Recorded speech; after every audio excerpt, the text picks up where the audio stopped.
Hi, thanks so much for being here. You have no idea how much I need you today. Oh my goodness, this video, which I was trying to put together, by the way, this is my third attempt, and I've actually got the other two videos done, but I couldn't get them uploaded. I've been in technological jail for the last number of days, and I have to tell you about that because it's been horrible, just horrible. And I'll fill you in on that very quickly, and we'll do that after we run the intro. So let's spin that disc, and as soon as I come back, I'll give you a quick update on that. Thanks.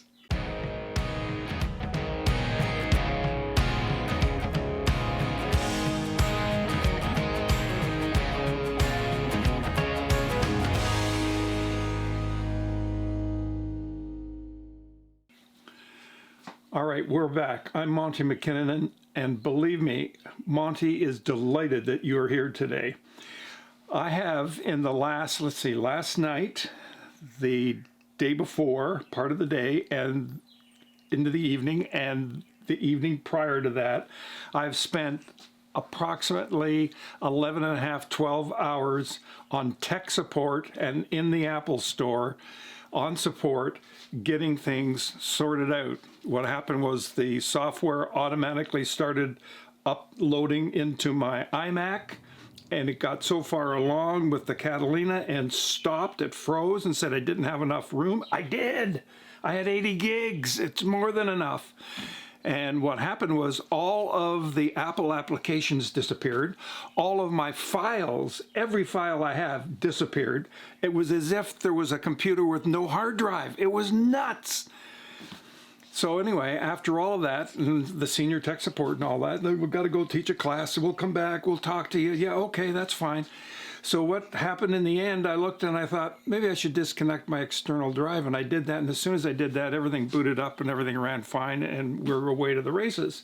Meanwhile, I go out because I want better quality pictures and better quality sound. So I get the new iPhone Pro.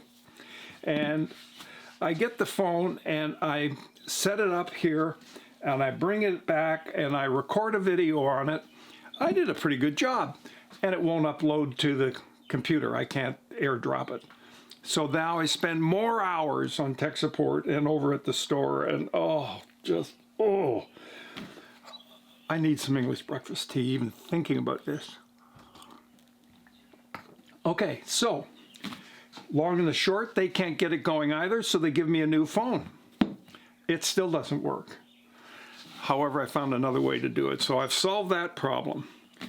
But that's what life is about. It's about problems and how you deal with the problems. And I,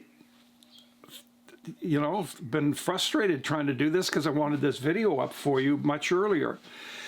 Today's video is about 3 things I wish I knew before building my first guitar. But today, I only have time to do one of them, and I'll do the other 2. Actually, there's about another 3 or 4 that I would like to do, so I think I'll do them one at a time.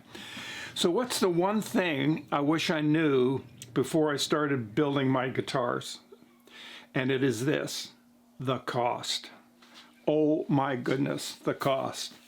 Now, when we think of the cost, you think, oh, that wood is expensive. Well, it is. This wood here that was on here, this actual wood here, and this, the fella that owned that wanted $2,000 for that. I didn't pay that, but that was what he was asking, and that's because it's Brazilian rosewood, which is some of the best wood you can buy for guitars, period. So you've got the cost of the wood, you've got the cost of the wood for the neck, the mahogany, and then you've got veneers that you're going to buy and put on there. You've got purflings you're going to put around it. You've got shells all going around. And we think that's the expensive part. Not at all. In fact, I once had somebody tell me they would give me $600 to make them a guitar. As you can tell from what I just explained, I can't even buy the wood for $600.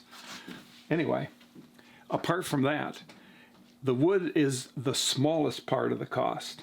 The bigger part of the cost comes in the tools that you need. Now, You've got, for example, the drill press here, that's $600 and change. You've got a bandsaw, that's another 600 and some odd dollars. You've got a table saw, that's a couple of $100, and I'm going to do specific discussions on each one of those later on, but just to give you a ballpark now, the disc sander, that's another couple of $100. There's a grinder there. I hope my wife isn't watching this. There's a couple of $100 there. I could be in trouble. Sweetheart, I've acquired this over a period of time, so it wasn't all at one time. Although the benches, as you know, that all came at one time, and that wasn't cheap either. And you've got saws like the chop saw here, and then you've got files. I've got a file here somewhere. I don't know where it is right now, but it is here. I mean, it was $55 for one file. And then I've got chisels here. That's $100. And then you've got scrapers and things like this that we need all the time. And this is, I think, $35. $35.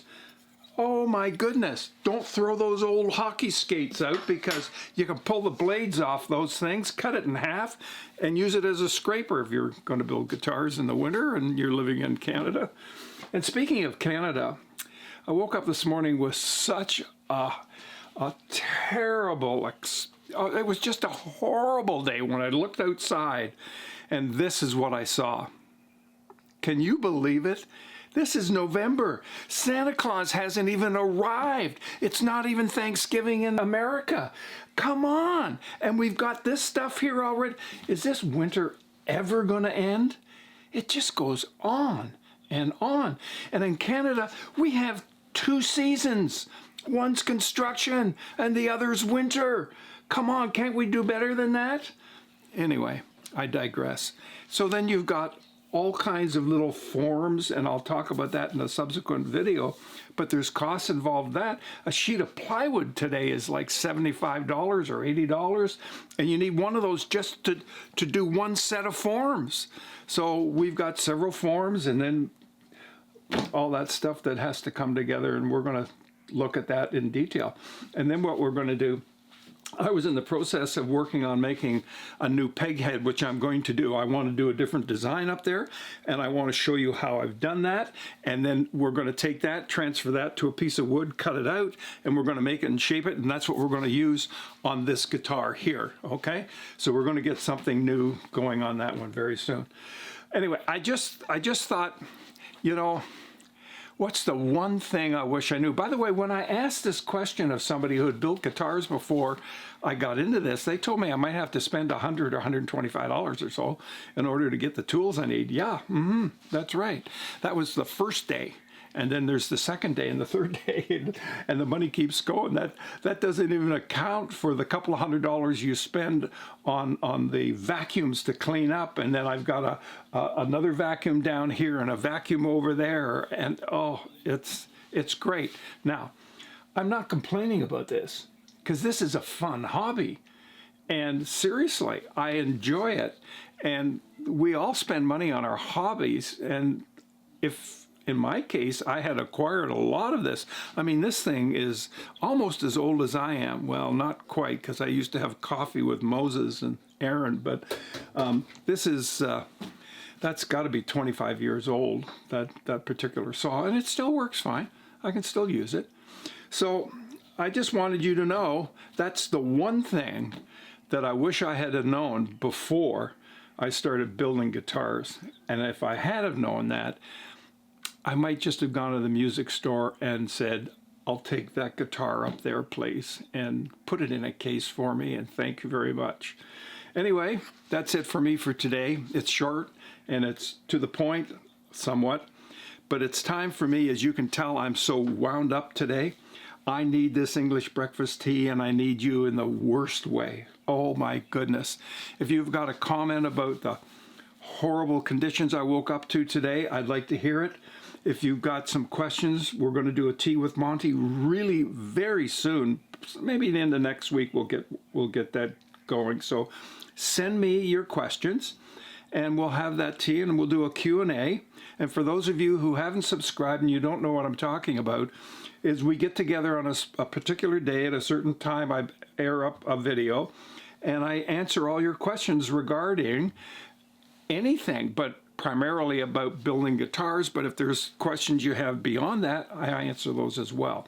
So I invite you to stick around, to subscribe, to hit the bell so you get notified, and send this video on. For some reason, I'm stuck here at 29,000 subscribers, and I can't get to 30,000. I've been here now for months. So if you know somebody that would be interested in guitars, please pass this along to them, or some of the other videos that we've done. We've got a big selection up there, and let's see what happens.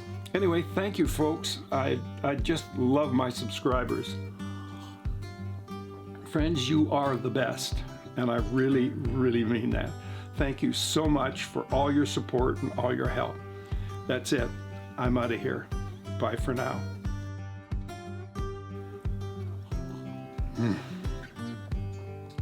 Oh, man. This is so good, I could hit my hand with a hammer. I'm telling you. Wow. It is so awesome to drink English breakfast tea that I might even fight my wife for the shovel to clear the snow out of the driveway. No, I'll let her do that. I can't take away those pleasures from her. Bye.